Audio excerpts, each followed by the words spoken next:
It's for their own good.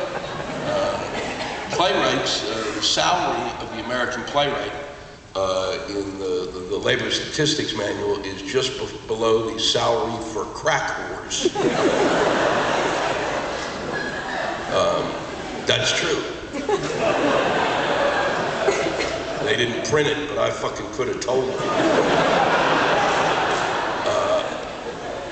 But I learned writing this time, and it took a long time, because even when I was writing plays, there comes a point when you're writing, and it's one of the things that why people don't write, I think. It's because you write, I got a great idea, and you start to write it, and you get to a point, and then you get stuck.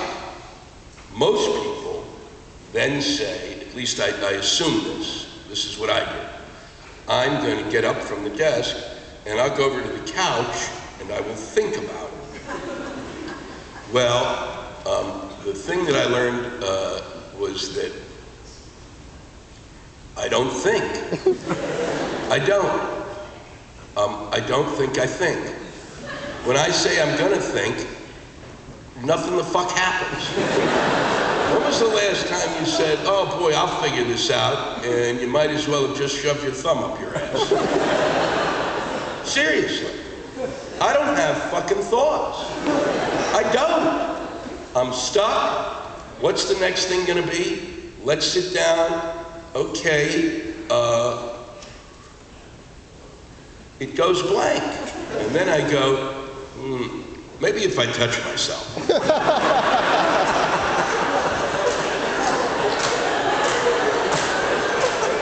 I always like, whenever I talk about that in Washington, I'll be honest, it's one of the few cities where only 3/4 of the audience laughs. Hold on. The other quarters, I've never done that.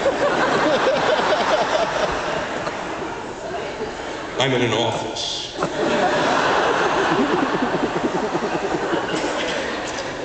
But what I found is that you continue to write. If you continue to write, you will actually, and just stay on the subject. Stay, if it's fiction, stay on what you're writing about.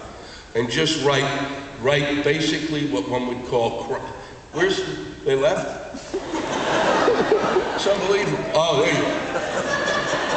My ass wasn't good enough. Oh, how you make me weep.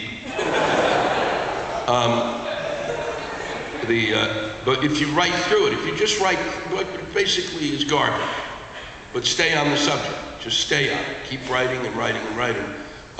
What I found is every time I did that, I figured out what I was writing about, because that way you continue to think. Thinking, I'm sure there are guys who do it, and women writers who do it, who can sit down and think and visualize and see Atlanta and see the burning sky. I'm sure there are people who do that. I don't see shit.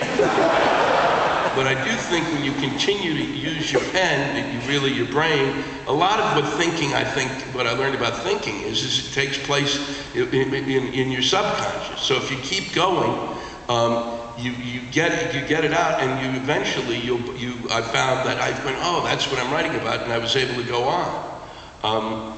It made a huge difference. I don't know if that'll help any of you.